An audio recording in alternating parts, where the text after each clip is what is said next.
Good morning आप सभी को। आप सभी का स्वागत है आपके अपने चैनल यूएसवाई क्लासेस में। तो हम लोग सर्वनाम देख रहे थे, सर्वनाम पढ़े थे। सर्वनाम का एक वीडियो यूट्यूब पे अपलोड कर दिया गया है। ठीक, ये सर्वनाम का दूसरा वीडियो है, पार्ट 2 है। तो आप लोगों को उम्मीद करते हैं कि पहला वीडियो देखे होंगे, समझ में आ गया होगा। बिल्कुल अच्छे से धीरे धीरे समझाया था मैंने कम समय में। तो चलिए, हम लोगों ने अर्थ, परिभाषा, कितने सर्वनाम हैं, कितने सर्वनाम के भेद है, ये सब देख लिया था कि 11 सर्वनाम है और 6 सर्वनाम के भेद है। तो हम लोगों ने पुरुषवाचक सर्वनाम क्या किया था, देख लिया था। आज हम देखेंगे निश्चयवाचक सर्वनाम। ठीक, पुरुषवाचक सर्वनाम हम देखे थे कि इसके 3 भेद होते हैं, उत्तम पुरुषवाचक, मध्यम पुरुषवाचक और अन्य पुरुषवाचक। तो तीनों भेदों के हम लोगों ने देख लिया था। आज देखेंगे निश्चयवाचक सर्वनाम। क्या देखेंगे? निश्चयवाचक। ठीक, चलिए। तो निश्चयवाचक सर्वनाम को हम देखते हैं कि वे सर्वनाम शब्द जो किसी निश्चित वस्तु अथवा प्राणी का बोध कराते हैं, उन्हें निश्चयवाचक सर्वनाम कहते हैं। क्या कहते हैं? कि वे सर्वनाम शब्द जो किसी निश्चित वस्तु अथवा प्राणी का बोध कराते हैं, उन्हें निश्चयवाचक सर्वनाम कहते हैं। जैसे क्या हो गया?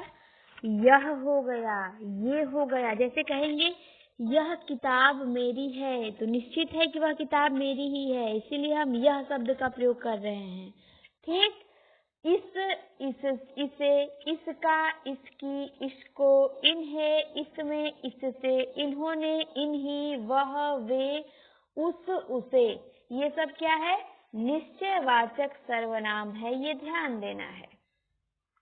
ठीक, जैसे वह पेन मेरी है। क्या है? वह पेन जो है वहाँ, वो मेरी है। तो ये निश्चित है ना कि वह मेरी ही है। तो निश्चित शब्दों के लिए, निश्चित वस्तुओं के लिए इसका प्रयोग किया जाता है। तो इसीलिए यहाँ पे निश्चयवाचक सर्वनाम होता है। ठीक, ये निश्चित वस्तु अथवा निश्चित प्राणी के लिए इसका प्रयोग किया जाता है। ठीक, तो कौन कौन है? जैसे देखिए, यह हो गया, ये हो गया, इसे हो गया, इसका हो गया, इसकी हो गया। ये सभी निश्चयवाचक सर्वनाम के अंतर्गत आते हैं। अब हम उदाहरण देखेंगे। जैसे उदाहरण देखिए, वह व्यक्ति पढ़ रहा है। तो निश्चित है ना कि वह व्यक्ति ही पढ़ रहा है, निश्चित है कि वही पढ़ रहा है, कोई और नहीं पढ़ रहा है। तो इसीलिए निश्चयवाचक सर्वनाम है। ठीक, अब वह पढ़ रहा है, केवल देगा कि वह पढ़ रहा है, तो ये अन्य पुरुषवाचक सर्वनाम हो जाएगा। क्यों? क्योंकि निश्चित नहीं किया है कि कौन पढ़ रहा है। वह पढ़ रहा है, वह व्यक्ति पढ़ रहा है, जब देगा तो निश्चित हो जाएगा कि वही व्यक्ति पढ़ रहा है। ठीक, और वह पढ़ रहा है बताया जाएगा तो हमारा दिमाग कई व्यक्तियों पे चला जाएगा, यदि आसपास कई लोग बैठे हो तो, कि आखिर में कौन पढ़ रहा है। ठीक, तो इसीलिए ये अन्य पुरुषवाचक में भी हो जाएगा, और जब वह व्यक्ति पढ़ रहा है निश्चित कर देगा तो निश्चयवाचक सर्वनाम हो जाएगा। चलिए, तो क्लियर हो गया निश्चयवाचक सर्वनाम। यह, वह, ये, वे, इसे, उसे, ये सब किसमें आते हैं? निश्चयवाचक सर्वनाम के अंतर्गत आते हैं। अब हम देखेंगे अनिश्चयवाचक सर्वनाम। क्या देखेंगे? अनिश्चयवाचक सर्वनाम को देखेंगे। ठीक, तो इसकी परिभाषा देखिए कि वे सर्वनाम शब्द जो किसी अनिश्चित वस्तु अथवा प्राणी का बोध कराते हैं, उन्हें अनिश्चयवाचक सर्वनाम कहते हैं। अनिश्चयवाचक सर्वनाम किसे कहते हैं? कि वे सर्वनाम शब्द जो किसी अनिश्चित वस्तु अथवा प्राणी का बोध कराते हैं, जो निश्चित न हो। अनिश्चित का मतलब क्या? कि जो निश्चित न हो। जब निश्चित हो जाएगा तो वहाँ निश्चित सर्वनाम हो जाएगा, और जब अनिश्चित होगा, निश्चित नहीं होगा, तो वहाँ अनिश्चयवाचक सर्वनाम होगा।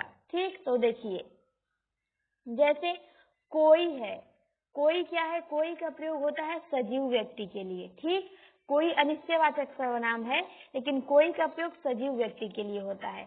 और किसी और कुछ, ये भी अनिश्चयवाचक में ही आएगा, लेकिन इसका प्रयोग सजीव और निर्जीव दोनों के लिए होता है। तो ये ध्यान देना है कि कोई, किसी, कुछ, ये तीनों अनिश्चयवाचक सर्वनाम के अंदर आते हैं। ठीक, लेकिन कोई का प्रयोग सजीव के लिए होता है और किसी और कुछ का प्रयोग सजीव और निर्जीव दोनों के लिए होता है। जैसे कोई, किसी, कुछ अकेले आने पर ही अनिश्चयवाचक सर्वनाम माने जाएंगे। यदि इनके बाद कोई संज्ञा शब्द आए तो ये अनिश्चयवाचक सर्वनामिक विशेषण माने जाएंगे। तो ये ध्यान देना है, यदि कोई और कुछ केवल अकेले आए तभी अनिश्चयवाचक सर्वनाम माने जाएंगे। यदि इसके बाद कोई संज्ञा शब्द आ जाता है तो ये अनिश्चयवाचक सर्वनामिक विशेषण हो जाते हैं, ये ध्यान देना है। तो कोई, किसी, कुछ, ये सब क्या हो गया, अनिश्चयवाचक सर्वनाम के अंदर आता है। जैसे उदाहरण देखिए, कोई आ रहा है, कोई आ रहा है तो अनिश्चयवाचक सर्वनाम है। कोई के बाद संज्ञा आ गया ना, व्यक्ति, कोई व्यक्ति आ रहा है तो ये अनिश्चयवाचक सर्वनामिक विशेषण हो गया। ठीक, तो कोई आ रहा है तो क्या करेंगे, अनिश्चयवाचक सर्वनाम करेंगे, कोई आ रहा है। ठीक, लेकिन कोई व्यक्ति आ रहा है तो जब ये विकल्प में होगा अनिश्चयवाचक सर्वनामिक विशेषण तब इसे लगाएंगे, यदि ये नहीं होगा तब तो अनिश्चयवाचक सर्वनाम होगा ही। तो ये आप लोगों को ध्यान देना है। तो हम लोगों ने निश्चयवाचक सर्वनाम और अनिश्चयवाचक सर्वनाम पढ़ लिया। बिल्कुल सरल टॉपिक है ये, ठीक, बहुत सरल है। आप लोग थोड़ा सा पढ़ेंगे तो बिल्कुल आप लोगों को समझ में आ जाएगा। अब हम देखेंगे प्रश्नवाचक सर्वनाम। क्या देखेंगे कि प्रश्नवाचक सर्वनाम किसे कहते हैं। तो वे सर्वनाम शब्द जो प्रश्न करने हेतु प्रयुक्त होते हैं उन्हें प्रश्नवाचक सर्वनाम कहते हैं। ठीक, वे सर्वनाम शब्द जो प्रश्न करने हेतु प्रयोग होते हैं। ठीक, जब किसी से प्रश्न करने के लिए हम उसका प्रयोग करते हैं तो उन्हें प्रश्नवाचक सर्वनाम कहते हैं। जैसे क्या हो गया, किसको हो गया, किसे हो गया, ये सब किसमें आएगा, प्रश्नवाचक सर्वनाम में आएगा।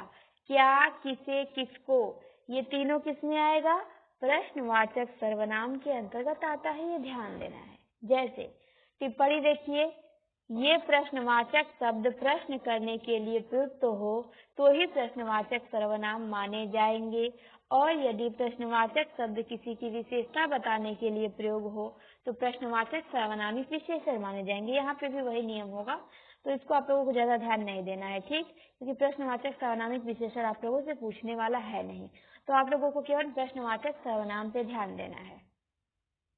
जैसे उदाहरण देखिए, आप क्या कर रहे हैं, आप क्या कर रहे हैं, तो यहाँ पे जो क्या का प्रयोग हुआ है वो प्रश्न के संबंधित में हुआ है ना, मतलब हम जानना चाहते हैं कि आप कर क्या रहे हैं। ठीक, तो हम प्रश्न करने के लिए क्या का प्रयोग किए हैं, आप क्या कर रहे हैं, तो यहाँ पे प्रश्नवाचक सर्वनाम है। कौन सा सर्वनाम है, तो प्रश्नवाचक सर्वनाम है, आप क्या कर रहे हैं।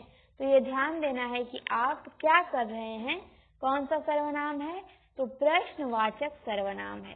ठीक, चलिए तो हम आगे बढ़ते हैं। अब प्रश्नवाचक सर्वनाम समझ में आ गया होगा कि प्रश्न करने हेतु इसका प्रयोग होता है। क्या हो गया, किसको हो गया, किसे हो गया, ये प्रश्नवाचक सर्वनाम में आते हैं, ये आप लोगों को ध्यान देना है।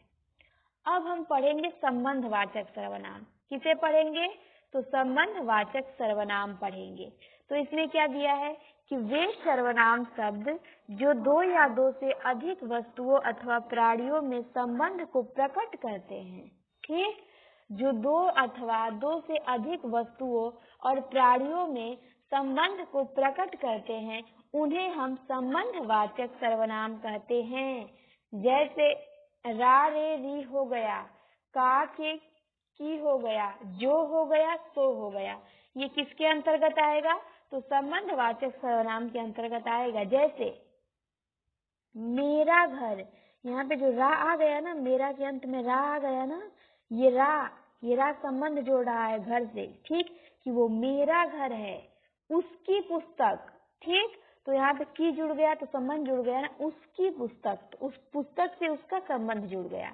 जो आएगा सो जाएगा, तो जो और सो ये बहुत ही महत्वपूर्ण है, और ये ध्यान देना है कि जो और सो संबंधवाचक सर्वनाम है। जो और सो किसके अंतर्गत आएगा, संबंधवाचक सर्वनाम के अंतर्गत आएगा। तो ये आप लोगों को ध्यान देना है। रा रे री का के की और जो सो ये सब जोड़ता है तो कहाँ जोड़ेगा, संबंधवाचक सर्वनाम में काम आएगा। ठीक, चलिए अब हम देखेंगे निजवाचक सर्वनाम। किसे देखेंगे, निजवाचक सर्वनाम को। ये सर्वनाम का अंतिम भेद है, वे सर्वनाम शब्द जिनका प्रयोग वक्ता स्वयं के लिए करता है। ठीक, वे सर्वनाम शब्द जिनका प्रयोग वक्ता स्वयं के लिए करता है उसे निजवाचक सर्वनाम कहते हैं। क्या कहते हैं? निजवाचक। जो बोलने वाला होता है वो स्वयं के लिए आप का प्रयोग करता है। वैसे तो हम मध्यम पुरुष में आप का प्रयोग करते हैं किसी दूसरे के लिए, ठीक, लेकिन जब हम अपने लिए आप का प्रयोग करने लगते हैं तो वहाँ निजवाचक सर्वनाम हो जाता है। जैसे देखिए कौन कौन सा है निजवाचक सर्वनाम?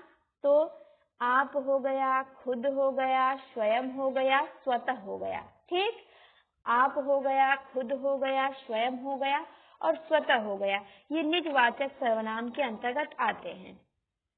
उदाहरण देख लीजिए, मैं आप ही चला जाऊंगा। तो यहाँ पे आप का प्रयोग स्वयं के लिए हुआ है ना, कि मतलब मैं खुद से ही चला जाऊंगा, तो इसीलिए यहाँ पे कौन सा सर्वनाम है? तो निजवाचक सर्वनाम है। तो निजवाचक सर्वनाम प्रयोग संबंध आप लोगों को समझ में आ गया कि निजवाचक सर्वनाम का प्रयोग, इसमें आप का प्रयोग स्वयं के लिए होता है। यदि आप का प्रयोग दूसरों के लिए होगा तो वहां पे मध्यम पुरुषवाचक सर्वनाम हो जाएगा, और यदि आप का प्रयोग स्वयं के लिए होगा तो वहां निजवाचक सर्वनाम हो जाएगा। इस बात को ध्यान देना है आपको। ठीक, तो हम लोगों ने सर्वनाम को पढ़ लिया, सर्वनाम के 6 भेद पढ़े, तो 6 भेदों को हमने देख लिया। 2 वीडियो में, छोटा छोटा वीडियो में सर्वनाम बिल्कुल आसानी से समाप्त हो गया। ठीक, बिल्कुल आप लोगों को जो जानकारी होनी चाहिए सर्वनाम के बारे में वो आप लोगों को इस क्लास के माध्यम से हो जाएगी। इससे अधिक नहीं जानना है। ठीक, ये नहीं कि झूठ साच का हम ज्यादा आप लोगों को बढ़ा चढ़ा के बताएं, टाइम नुकसान करें, नहीं, केवल आप लोगों को इतना जानना है, इतना ही पढ़ना है, तो आप लोग इसी को समझेंगे। तो हम लोगों ने देखा सर्वनाम के भेद कि मैं हो गया, ये किस में आता है? उत्तम पुरुष में आता है। तू हो गया, ये मध्यम पुरुष में आता है। आप हो गया, जब आपका प्रयोग दूसरों के लिए होगा तो ये आएगा किसमें? तो दूसरों के लिए होगा तो ये आएगा मध्यम पुरुष में, और जब स्वयं के लिए होगा तो ये आएगा निजवाचक में। ठीक, यह हो गया, वह हो गया, ये दोनों का प्रयोग निश्चयवाचक सर्वनाम में होता है। जो हो गया, सो हो गया, ये संबंधवाचक सर्वनाम है। ठीक, कोई हो गया, कुछ हो गया, ये अनिश्चितवाचक सर्वनाम है। कैसा है? अनिश्चयवाचक सर्वनाम है। कौन हो गया, क्या हो गया, ये क्या है? ये दोनों प्रश्नवाचक सर्वनाम है। तो सर्वनाम कितने होते हैं? 11 होते हैं। उनके भेद कौन है? 6 भेद हैं। ठीक, पुरुषवाचक, निश्चयवाचक, अनिश्चयवाचक, प्रश्नवाचक, संबंधवाचक और निजवाचक। तो हमने देखा कि मैं जो है ना, यही ध्यान देना है आप लोगों को। मैं किस में आएगा? तो उत्तम पुरुष में आएगा। तू किस में आएगा? मध्यम पुरुष में। आप किस में आएगा? तो आप मध्यम में भी आएगा और निजवाचक में भी आएगा। जब खुद के लिए होगा तो निजवाचक में, जब दूसरों के लिए होगा तो मध्यम में आएगा। यह और वह, ये दोनों निश्चयवाचक सर्वनाम हैं। जो और सो, ये दोनों संबंधवाचक हैं। कोई और कुछ अनिश्चयवाचक हैं। कौन और क्या, ये क्या है? तो ये प्रश्नवाचक सर्वनाम है। ठीक, तो यहाँ पे हम लोगों का सर्वनाम क्या होता है? समाप्त होता है। अब हम क्लास को यहीं पे बंद करते हैं। केवल 2 वीडियो में सर्वनाम समाप्त हो गया, बिल्कुल आसानी तरीके से, कम समय लगा, धीरे धीरे हम लोगों ने पढ़ा भी, बिल्कुल सरल भाषा में आप लोगों को समझाने की कोशिश किया गया होगा, तो आप लोगों को समझ आया भी होगा। तो अब क्लास को यहीं पे बंद करते हैं, फिर मिलते हैं आप लोगों से अगली क्लास में। आप सभी को वीडियो देखने के लिए धन्यवाद। अच्छा लगे तो लाइक शेयर जरूर करिएगा। तो क्लास को यहीं पे बंद किया जाता है।